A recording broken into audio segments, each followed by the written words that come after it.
할렐루야. 따라합시다. 세 가지 소원을 이루는 비결. 다시 한번 세 가지 소원을 이루는 비결. 하나님께서 만약에 저에게 네 세 가지 소원이 뭐냐 이렇게 물으신다면 저는 구원받는 것입니다. 그리고 또 축복받는 것입니다. 그리고 남은 생에 하나님께 충성하는 것입니다. 그렇게 저는 말씀드릴 겁니다. 우리 각 사람의 세 가지 소원을 말하라면 다 다를 수 있겠죠. 그러나 보편적으로는요, 하나님의 바램과 믿는 사람의 소원이 뭘까요? 하나님께 충성하고 그리고 영원한 천국에 들어가서 영원히 복되게 사는 것일 것입니다. 그렇죠? 그렇기 때문에 믿음 생활의 초점을 이 두 가지에다가 이렇게 딱 방향을 잡고 연구하고 기도해야 합니다. 실제로 그렇잖아요. 교회 생활 잘하고 믿음 생활 잘했다고 생각하는데 나중에 죽어서 보면 천국 못 가면 그건 뭡니까? 정말 통탄할 일이잖아요. 그렇죠? 그런데 현대 교인들 중에서 그런 사람들이 너무 많다는 겁니다. 또 모든 사람의 소원이 있습니다. 그게 뭘까요? 하나님께 축복받는 것입니다. 여러분도 그러시죠? 그렇기 때문에 크게 보면 믿는 사람들의 소원은요, 이 세 가지라고 할 수 있습니다. 다시 말씀드리면 구원받아 천국 가는 겁니다. 그리고 하나님께 충성하고 헌신하는 겁니다. 또 한 가지는요, 하나님께 축복받는 겁니다. 여러분 동일하시죠? 또 지금은요, 세상 말세입니다. 예수님께서 말세라고 하셨어요. 예수님 오셨을 때 말세라 그랬어요. 2000년이 흘렀어요. 말세 지말, 말세의 가장 끝이라고 할 수 있어요. 언제 예수님 오실지 모르는 이런 시기입니다. 그렇기 때문에 마귀가요, 자기의 때가 얼마 남지 않음을 알고 믿는 자라도 넘어뜨리기 위해서 막 삼킬 자를 찾아서 두루 다닌다 그랬어요. 안 믿는 사람은 말할 것도 없고 믿는 사람도요, 넘어뜨리기 위해서 두루 다닌다는 겁니다. 그 표현을 뭐라고 했습니까? 마귀는 우는 사자와 같이 삼킬 자를 찾아 두루 다닌다. 사자가 왜 울까요? 배고파서 우는 거죠. 그럼 먹잇감이 있다. 가만히 있을까요? 확 잡아먹겠죠. 마귀가 지금 그러고 다닌다는 겁니다. 우리가 마귀와 이 귀신의 방해를 이기고 이 세 가지 목적을 이루는 비결이 있습니다. 그게 뭘까요? 반드시 물과 성령으로 거듭나야 합니다. 그리고 성령의 충만함을 받아야 합니다. 그러면요, 이 세 가지 소원을 이룰 수 있습니다. 자, 요한복음 3장 5절 말씀 읽어봅시다. 시작. 예수께서 대답하시되 진실로 진실로 내게 이르노니 사람이 물과 성령으로 나지 아니하면 하나님의 나라에 들어갈 수 없느니라. 물과 성령으로 거듭나지 아니하면 천국에 못 간다. 이게요, 예수님의 말씀입니다. 이 말씀은요, 천지가 변해도 변하지 않습니다. 사람이 구원받기 위해서 최우선적으로 뭘 해야 될까요? 예수님을 나의 구주로 영접해야 합니다. 그리고 목사님에게 그 믿음을 인정받으면 물세례를 받습니다. 여러분, 물세례도 반드시 받아야 합니다. 그리고 뭘 받아야 될까요? 성령 세례를 받아야 합니다. 성령 세례는 성령께서 그 사람의 믿음을 인정하시고 성령께서 직접 주시는 세례입니다. 사람이 주는 세례가 아닙니다. 목사는 사람이지만 성령님은요, 하나님이시잖아요. 사람과 하나님께 인정받는 것이죠. 그렇습니다. 구원받으려면 모든 것의 최우선에서 뭘 해야 돼요? 물과 성령으로 거듭나야 합니다. 조나단 에드워드 목사님의 말을 빌면요, 미국 교인들 중에서 많은 사람들이 구원을 받지 못한다고 합니다. 왜 그럴까요? 교회는 다니는데 거듭나지 않았다는 거죠. 그냥 형식적으로 교회 다니는 거죠.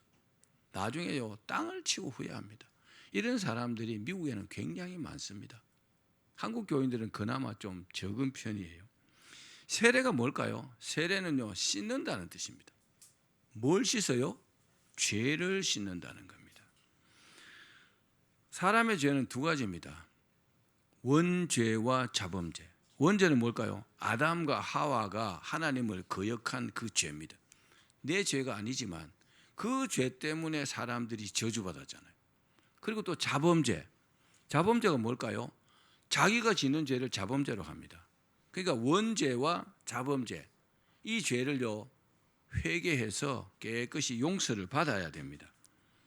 사랑하는 여러분, 우리 죄를 깨끗이 할 수 있는 유일한 길은 예수님의 보혈로 용서받는 겁니다. 예수님을 믿는 겁니다. 예수님께서 십자가에서 나를 대신해서, 내 죄를 대신해서 십자가에 죽으신 것을 여러분 믿으셔야 합니다. 우리 에베소서 2장 1절을 읽어봅시다. 시작. 그는 허물과 죄로 죽었던 너희를 살리셨도다. 허물과 죄로 죽었는데 우리가 죽었습니까? 살아있잖아요. 그런데 죽었다 그래요. 뭐가 죽었다고요? 영혼이 죽었다는 겁니다. 그러니까 믿지 않는 사람들은 영혼이 죽은 사람들이에요. 영이 죽어 있단 말이에요. 육체만 살아있는 거죠. 나중에 죽으면요 그 영혼이 살아납니다. 그 사람 죽어갖고 살아난다고요. 살아있을 때 영혼이 살아야 되는데 죽어갖고 산다는 겁니다. 죽어서 살면 어디 갈까요? 반드시 지옥 갑니다. 살아있을 때 영혼이 살아나야 여러분 천국을 갑니다. 아멘. 죄와 허물로 죽었던 너희를 살리셨도다. 누가요? 예수님께서. 물과 성령으로 거듭난 사람을 다시 살렸다는 겁니다. 그리고 성령의 충만함을 받으면 내 힘과 내 생각으로 사는 것이 아닙니다. 성령의 충만함을 받으면요 그때부터는 내 힘과 내 생각으로 사는 게 아닙니다. 그렇기 때문에 성령께서 인도하시는 100점짜리 인생을 살 수 있는 거죠. 여러분 세상을 보람되게 살고 싶으시죠? 그러면 성령 충만 받으면 됩니다. 그러면 성령께서 나를 인도해 주십니다. 이거 해라 저거 해라, 이거 하지 말라 저거 하지 말라, 이렇게 가르쳐 주신다는 겁니다. 하나님께서 가르쳐 주시면 확실하잖아요.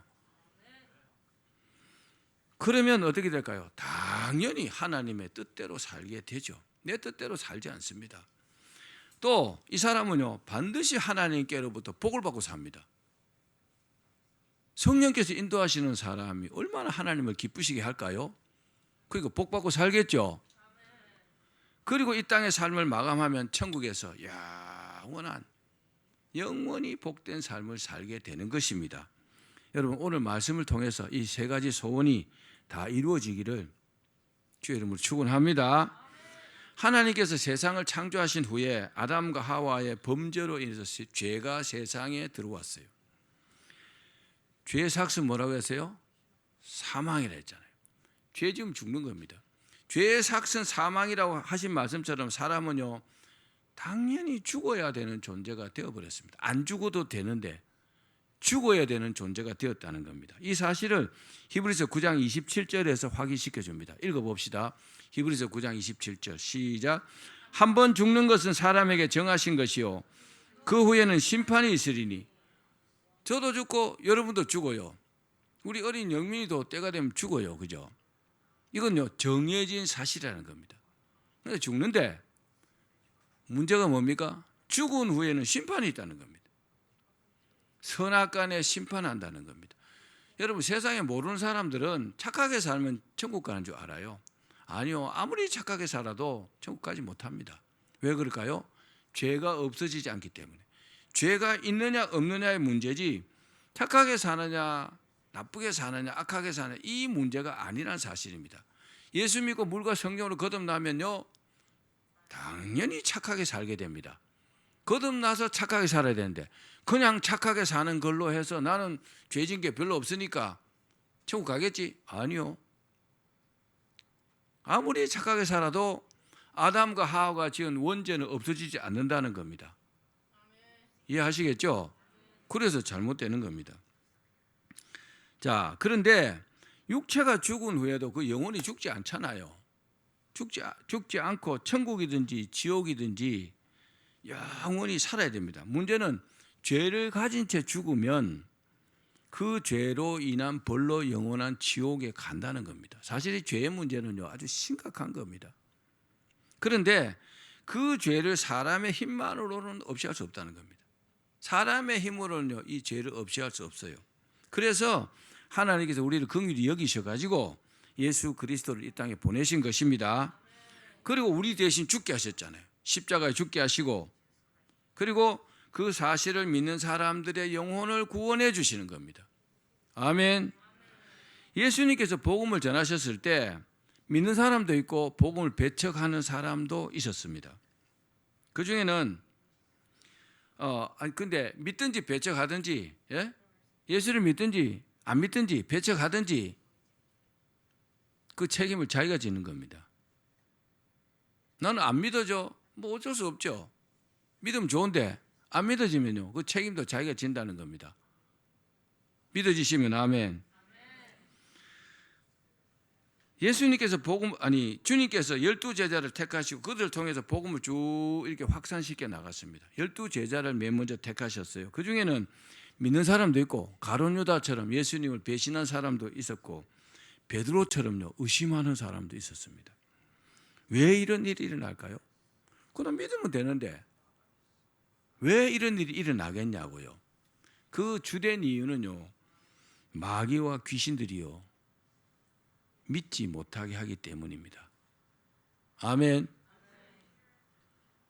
구약 성경을 자세히 읽어보면요, 하나님께서 그 이방인들을요 죽이라고 그래요. 인간적으로 보면요, 그 사람들도 사람인데 그냥 어른이고 아이고 여자고 남자고 다 죽이라 그래요. 어떤 데 짐승까지 다 죽이라 그래요. 왜 그럴까요? 그들을 죽이지 않고 함께 살게 되면요, 그들이 섬기던 이방신이나 그들이 하는 하나님을 섬기지 않는 그런 못된 습관들을 배우기 때문에 그냥 다 죽이라는 겁니다. 아멘. 우리가요, 믿음 생활을 잘못하면 늘 마귀와 귀신들에게 속고 삽니다. 자기 생각인 양 살지만은요, 아닌 경우가 태반입니다. 그래서 조심해야 됩니다. 우리가 사는 것이요, 이 땅뿐이라면 여러분 교회 오실 필요 없어요. 멋지게 재미있게, 그죠? 아주 즐겁게 살다가 죽으면 되잖아요. 근데 죽은 이후에 세계가 있기 때문에 예수 믿고 죽음 이후에를 대비하는 거잖아요. 그죠? 오늘 만약에 내가 죽는다면 갈 곳이 있어야 되죠. 그렇죠? 여러분 갈 곳 있습니까? 반드시 천국에 갈 곳이 있어야 한다는 겁니다. 그렇지 않으면요, 아무것도 아니요. 인생이 아무것도 아니라고요. 지옥 간다면. 예수님의 십자가의 죽으심은요, 믿는 사람들에게 지상 최대의 축복입니다. 그렇죠? 예수님께서 십자가에 죽으신 후에 하늘로 올리우셔가지고 하나님 우편에 앉으셨습니다. 그리고 뭐라고 하셨느냐? 한번 읽어봅시다. 요한복음 16장 7절 시작. 그러나 내가 너희에게 실상을 말하노니 내가 떠나가는 것이 너희에게 유익이라. 내가 떠나가지 아니하면 보혜사가 너희에게로 오시지 아니할 것이요 가면 내가 그를 너희에게로 보내리니. 예수님께서 이 땅의 사역을 마감하시고 하늘로 올라가시고 하나님 우편에 앉으셨어요. 보좌에 앉으셨습니다. 그리고 성령님을 이 땅에 보내신 겁니다. 아멘. 예수님 대신에요, 하나님의 영이신 성령님을 보냈단 말입니다. 그러면 예수님 계실 때는 예수님 시대죠. 예수님께 성령을 보내셨잖아요. 그럼 무슨 시대입니까? 성령 시대가 되었잖아요. 이때부터 성령님의 시대가 된 겁니다. 가장 중요한 것은 뭡니까? 그 성령님을 우리 안에 모셔야 된다는 겁니다. 따라합시다. 성령님을 우리 안에 모셔야 한다. 성령님을 모신 사람들은 성령의 사람이 됩니다. 또한 성령의 인도를 받는 사람들이에요. 어린아이들은 선생님이 중요하죠. 어린아이들 부모님이 중요하죠. 선생님이나 부모가 없다면요, 갈 바를 알지 못해요. 그처럼 우리 믿음 생활의 선생님은 성령님이십니다. 성령 시대잖아요. 성령님을 내 안에 모시고 그분의 인도함 받는 것이요 최고의 복인 줄로 믿기를 바랍니다. 예수님께서 승천하시면서 제자들에게 이렇게 말씀했어요. 예루살렘을 떠나지 말고 기도하면서 성령을 기다리라. 내가 성령을 보내주겠다. 이에 베드로, 안드레, 야고보, 요한을 비롯해 11제자와 120문도가요 마가 요한의 다락방에서 기도하면서 기다렸어요. 그리고 오순절 날에 드디어 이 120문도에게 120명의 제자들에게 성령이 임하셨습니다. 할렐루야. 그때 각 사람의 머리 위에 불의 혀같이 갈라지는 것이 다 임했다 그랬어요. 성령 받으면요, 성령 충만을 받으면 막 뜨거워요. 근데 불의 혀처럼 갈라지는 것이 사람의 눈에 다 보였다는 겁니다. 그리고 막 무리가 막 진동을 했다 그랬어요. 120명이 막 기도했으니까 대단하겠죠, 그죠? 그리고 그들 모두가요 다 방언을 했다 그랬어요. 알아듣지 못하는 말로 막 이렇게 막 기도를 하는 거죠. 중요한 사실은 이렇게 성령 충만함을 받은 사람들은 그 마귀와 귀신들을 이기고 복음을 전하는 능력자가 된다는 겁니다. 이들은요 주님께 최고로 충성하는 일꾼들이 됩니다. 여러분 실제로 그래요. 성령 충만한 사람들이요 주님께 최고로 충성합니다. 또 이 땅을 떠나면 당연히 천국에서 영원한 복을 누리겠죠. 얼마나 여러분 이게 중요합니까? 한 예를 보면은 베드로가 성령 충만을 받았어요. 그리고요 성전에 기도하러 가는데 나면서부터 안전병이 된 자가 있었어요. 40세요. 40세. 40년 동안 앉아서 살았어요. 한 번도 그런 적이 없어요. 손을 딱 잡고요, 내가 나사렛 예수 그리스도 이름으로 명하노니 일어나 걸어라 하고 확 잡아당겼어요. 여러분 안전병이를 확 잡아당긴다고 걸어갑니까? 안 되죠. 병원 가면 어떻게 해야 돼요? 수술해가지고 또 물리치료 해가지고 몇 달 동안 이래가 겨우 뭐 한 발짝씩 걷든지 말든지 그러잖아요. 확 잡아당겼는데 걷기도 하고 뛰기도 했다 그랬어요. 할렐루야. 베드로가 손을 잡아 일으켰지만 이건 베드로의 능력이 아니고 하나님께서 성령 충만을 통해서 베드로에게 주신 능력입니다. 그러니까 그런 일이 생기는 겁니다. 아멘. 성령 충만은요 우리 인생에요 최고로 중요합니다. 성령 충만을 받지 못한 사람들은 알지 못하는 일이 있어요. 성령 충만을 받아보면 압니다. 받아보면 성령께서 세미한 음성을 이렇게 가르쳐 주세요. 이래라 저래라 하십니다. 하라 하지 마라 하신다고요. 갑자기 어떤 게 탁 머릿속에 떠올라요. 얼마나 축복입니까? 일을 꼭 하셔야 되겠죠. 사랑하는 여러분, 복음 전도는요 성령 충만한 사람들을 사용하셔서 그들을 구원하시는 한 방편입니다. 예를 들면 예수님의 제자들은요 성령 충만을 받고 순교할 때까지 전도했어요. 언제까지요? 순교할 때까지. 사도 바울도 그랬습니다. 평시도도 그랬어요. 예를 들면 스데반 같은 사람 막 복음 전하다가 돌에 맞아 죽었어요. 돌에 맞아 죽으면서까지요 주여 저들의 죄를 용서하옵소서. 돌에 맞아 죽으면서도 그렇게 기도하면서 죽었어요. 그 모습을 예수님께서 보시고 하늘 보좌 우편에서 벌떡 일어났다 그랬어요. 대단한 믿음이잖아요. 왜 그렇게 됐을까요? 성령 충만했기 때문에. 성령 충만하지 않으면 그렇게 되지 않습니다. 그러면 어떻게 하면 우리가 성령 충만을 받을 수 있을까요? 자, 여기서부터는 잘 들으십시오. 성령 충만을 받기 위해서는 반드시 두 가지 요소가 충족되어야 합니다. 하나는 뭐냐? 따라합시다. 사모해야 한다. 성령 충만 받기를 사모해야 된다는 겁니다. 자, 성경 말씀 읽어봅시다. 예레미야 29장 3절 시작. 너희가 전심으로 나를 찾고 찾으면 나를 만나리라. 아멘. 사람도요 만나주지 않으려는 사람을 만나려면 어떻게 해야 돼요? 계속 만나달라고 이렇게 그저 쪼르고 이렇게 해야 되잖아요. 그런 마음이 있어야 되잖아요. 성령 충만 받는 것도 마찬가지입니다. 성령님 한번 주실래요? 한번 줘보십시오. 그럼 주시겠어요? 임하시겠어요? 야, 너 말고도 많이 있어. 절대로 임하지 않습니다. 저는 이 부분에서 많은 경험이 있습니다. 여러분 정말 사모해야 합니다. 성령님이 하나님이 내 안에 오시는 거잖아요. 이보다 큰 축복이 있습니까? 사모해야 성령을 받을 수 있다는 것을 기억하기를 바랍니다. 두 번째는 간절한 마음으로 회개하면서 죄사함을 받아야 합니다. 어떻게 해요? 회개하면서 죄사함을 받아야 됩니다. 죄 용서를 받아야 된다고요. 자, 사도행전 2장 37절 38절 말씀 시작. 그들이 이 말을 듣고 마음에 찔려 베드로와 다른 사도들에게 물어 이르되 형제들아 우리가 어찌할꼬 하거늘 베드로가 이르되 너희가 회개하여 각각 예수 그리스도 이름으로 세례를 받고 죄 사함을 받으라. 그리하면 성령을 선물로 받으리니.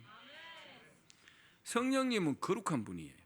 거룩하신 하나님의 영이십니다. 근데 그분은 거룩하시기 때문에 죄가 있는 곳에는 임하지 않습니다.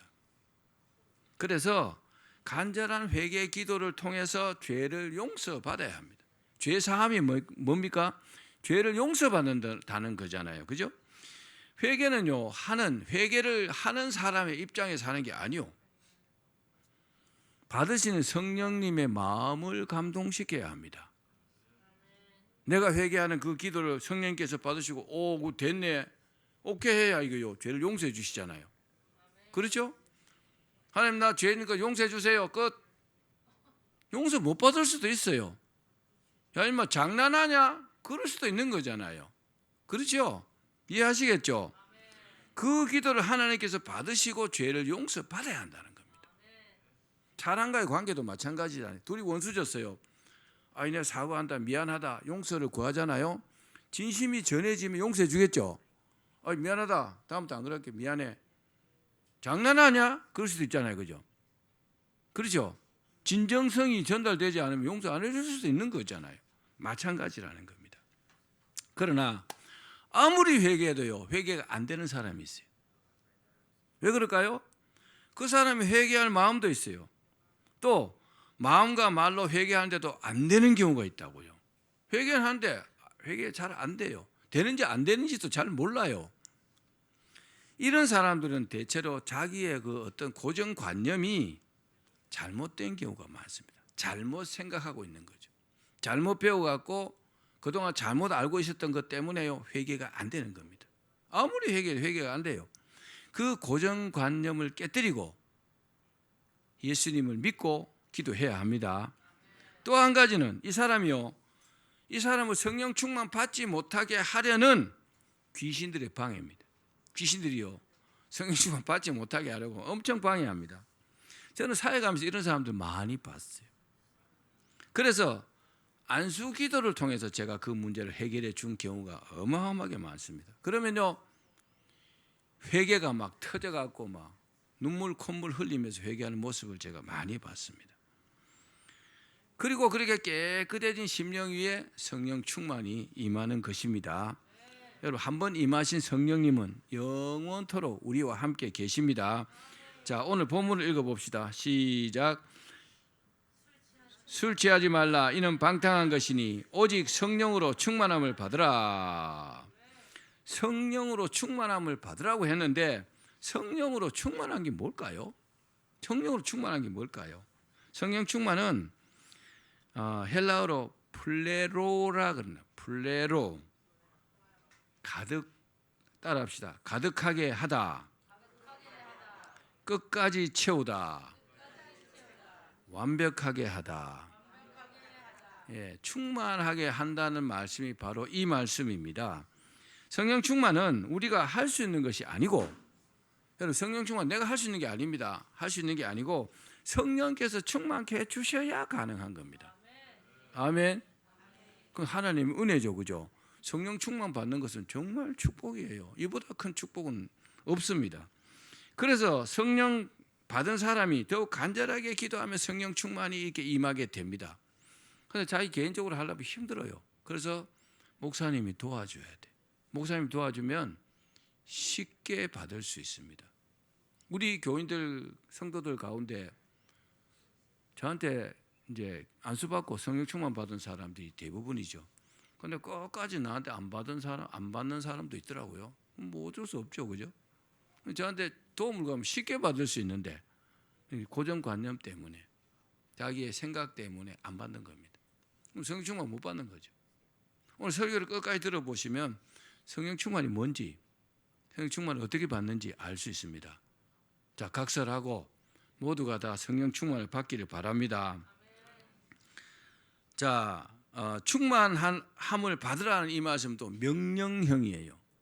권고나 부탁이 아니고 반드시 받아야 된다는 하나님의 명령입니다. 그리고요, 시제가 현재입니다. 현재형입니다. 바로 지금 성령 충만을 받아야 된다는 거예요. 빨리 받아야 된다는 겁니다. 왜요? 예수님 재림하시면 끝장날 수도 있어요. 예수님 재림하시는데 비행기가 이렇게 날아간다고 생각해 봅시다. 들림 받는 사람들은요, 비행기 좌석에 앉아 있다가 다 들림 받겠죠. 나머지는요, 조종사가 들림 받아봤다 그러면 어떻게 돼요? 비행기 추락하겠죠. 언제 어떤 일이 생길지 모르기 때문에 하루라도 빨리 성령 충만을 받으라는 겁니다. 아멘.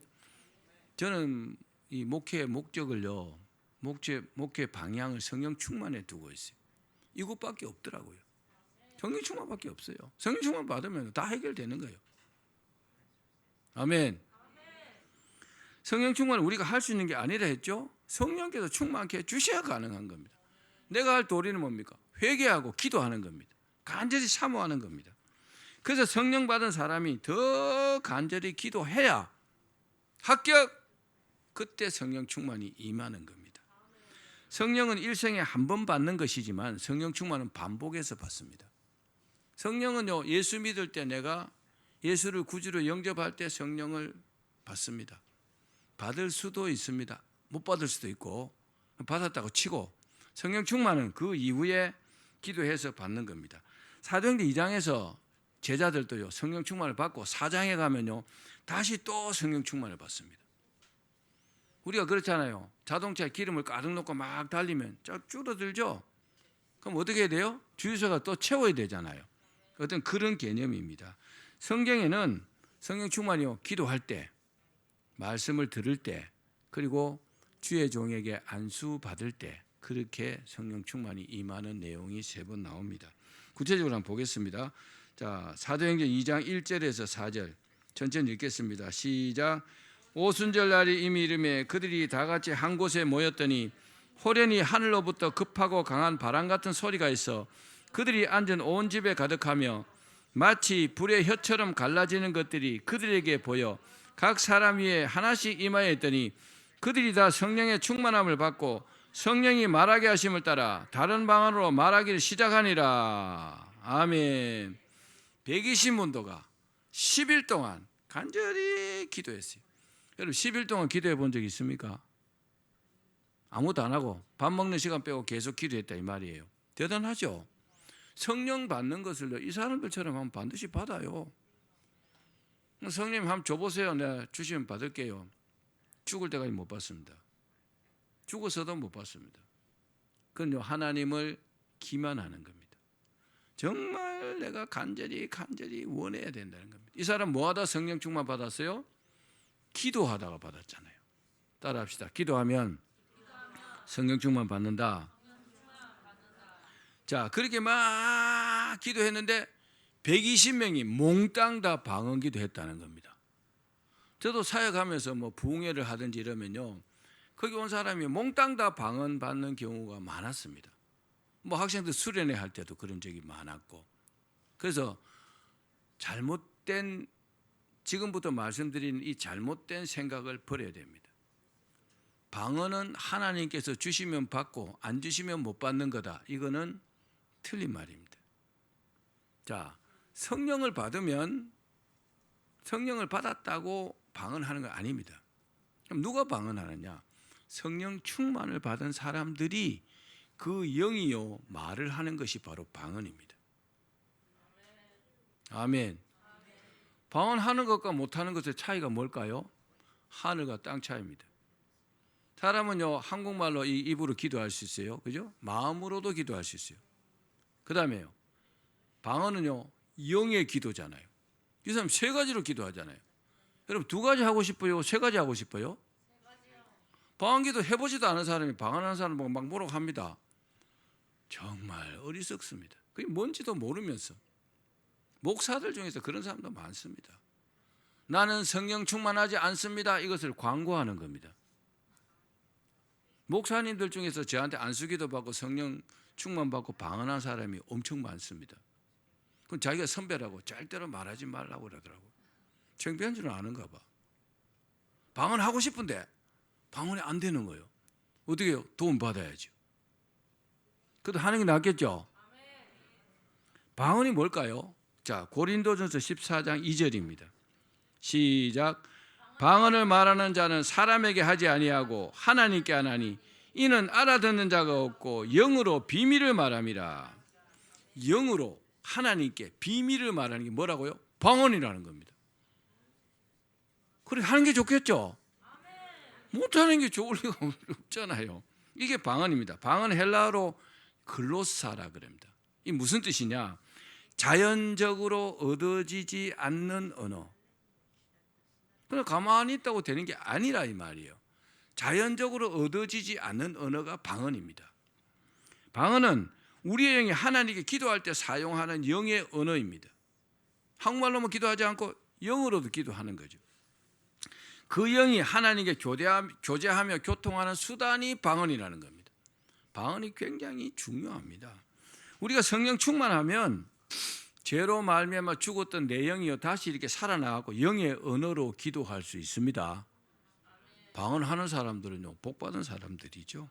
사도 바울은 직가에서 아나니아 선지자에게 안수를 받고요 성령 충만 받았어요. 그리고요 방언을 받았어요. 그리고 사도 바울이 어떤 사람은 그러더라고요. 에이 바울은 방언한 적이 없어요. 참 무식하죠. 성경을 읽어도 어떻게 다 띄엄띄엄 읽는가 봐. 빼먹고.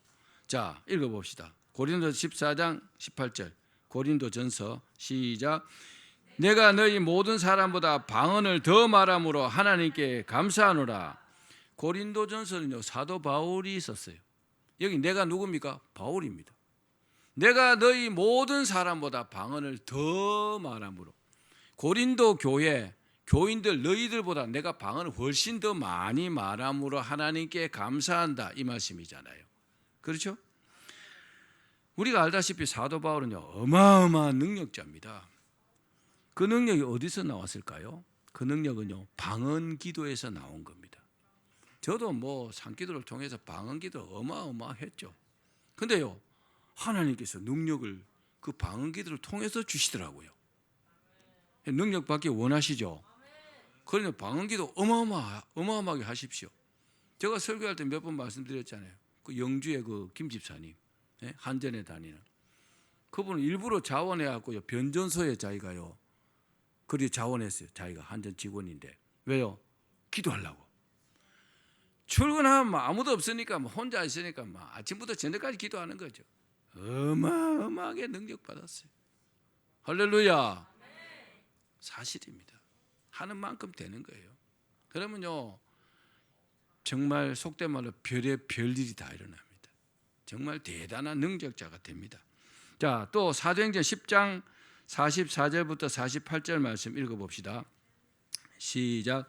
베드로가 이 말을 할 때에 성령이 말씀 듣는 모든 사람에게 내려오시니 베드로와 함께 온 할례 받은 신자들이 이방인들에게도 성령 부어 주심으로 말미암아 놀라니 이는 방언을 말하며 하나님 높임을 들음이러라. 이에 베드로가 이르되 이 사람들이 우리와 같이 성령을 받았으니 누가 능히 물로 세례 베품을 금하리요 하고 명하여 예수 그리스도 이름으로 세례를 베풀라 하니라. 그들이 베드로에게 며칠 더 머물기를 청하니라. 아멘. 베드로가 고넬료 가정에서 설교했어요. 그런데 설교를 듣는 중에 성령이요 말씀 듣는 모든 사람에게 내려오셨다 임하셨다 그랬어요. 근데 거기 있던 모든 사람들이 어떻게 해요? 방언을 막 하면서 말씀을 듣다가 방언했다는 거예요. 말씀을 듣다가 방언하면서 막 하나님을 막 높였다는 겁니다. 아까 사도행전 2장에서는 기도하다가 성령 받았잖아요. 성령 충만을. 근데 여기는요 10장에는 말씀을 듣다가 또 하나 더 있습니다. 자, 사도행전 19장 1절에서 7절입니다. 시작. 아볼로가 고린도에 있을 때 바울이 윗지방으로 다녀 에베소에 와서 어떤 제자들을 만나 이르되 너희가 믿을 때 성령을 받았느냐? 이르되 아니라 우리는 성령이 계심도 듣지 못하였노라. 바울이 이르되 그러면 너희가 무슨 세례를 받았느냐? 대답하되 요한의 세례니라. 바울이 이르되 요한이 회개의 세례를 베풀며 백성에게 말하되 네 뒤에 오시는 이를 믿으라 하였으니 이는 곧 예수라 하거늘 그들이 듣고 주 예수의 이름으로 세례를 받으니 바울이 그들에게 안수하며 성령이 그들에게 임하심으로 방언도 하고 예언도 하니 모두 12사람쯤 되니라. 아멘. 원래 에베소 교회는요, 아볼로란 사람이 목회를 했어요. 그러다 후임자로 바울이 왔어요. 바울이 와서 교인들에게 물어봤어요.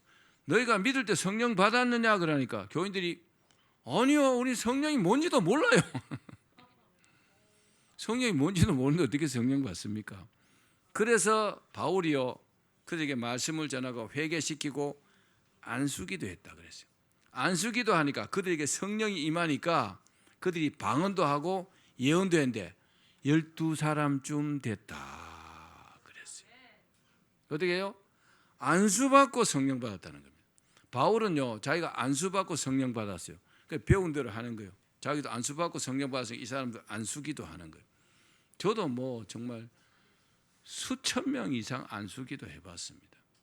근데 정말 사모하는 사람들은요, 그냥 머리에 손만 얹어도 방언하더라고요. 자, 사랑하는 여러분, 이 시대를요, 우리가 말세라고 하잖아요. 그죠? 말세라고 합니다. 말세라고 하는데 성령 충만이 답이라는 것을 여러분 기억하셔야 합니다.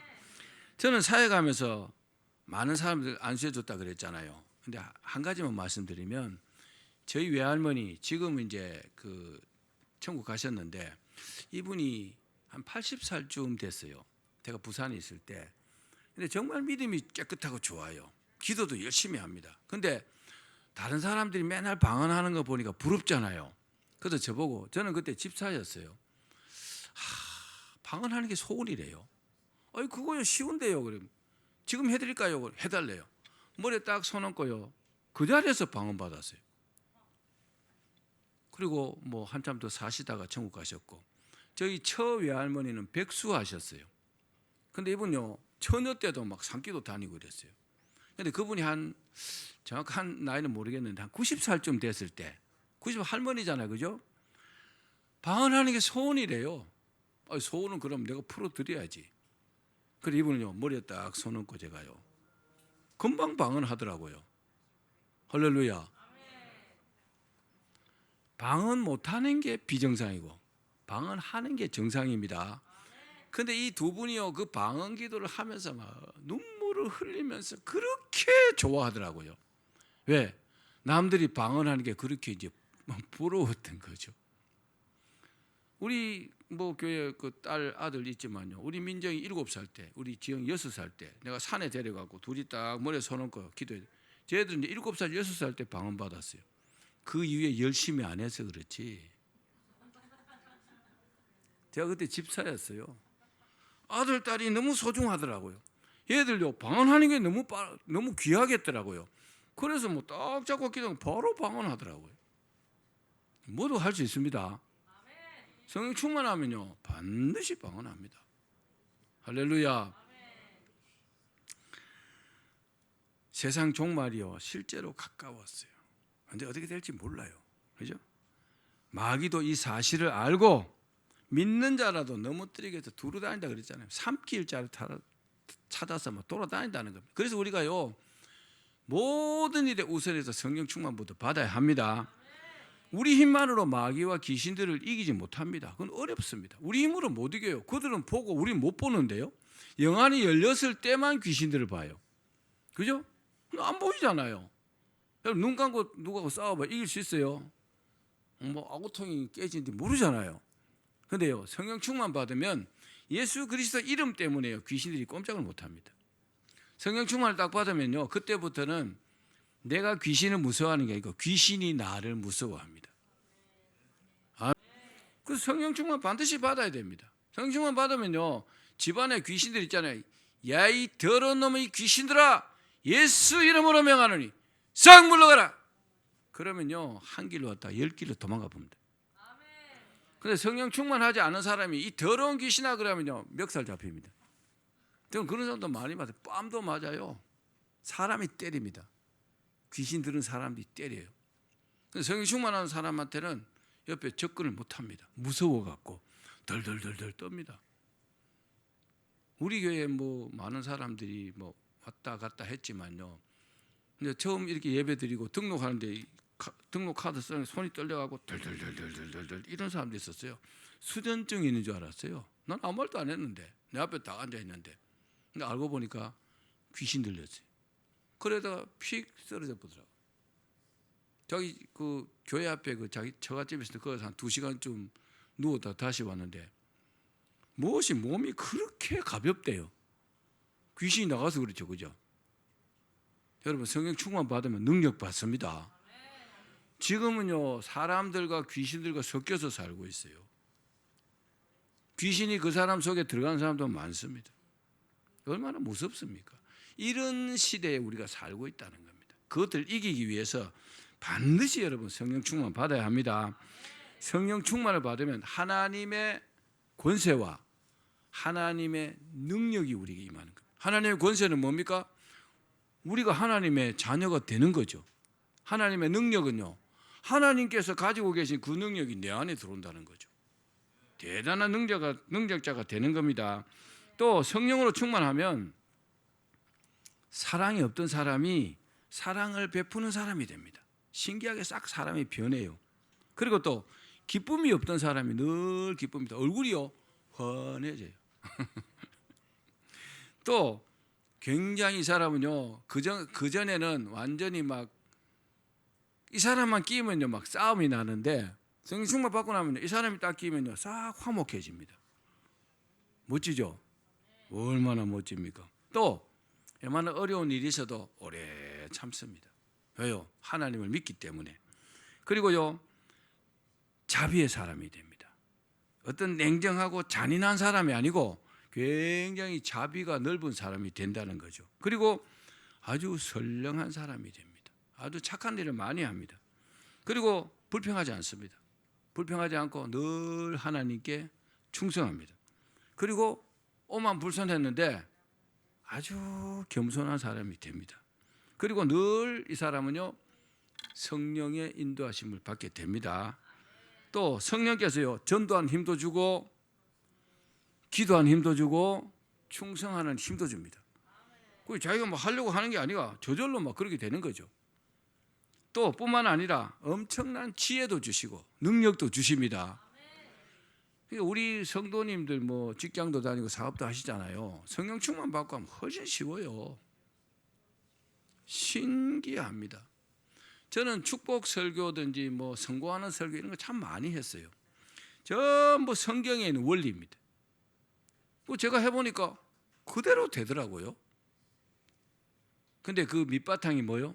성령 충만 받아야 합니다.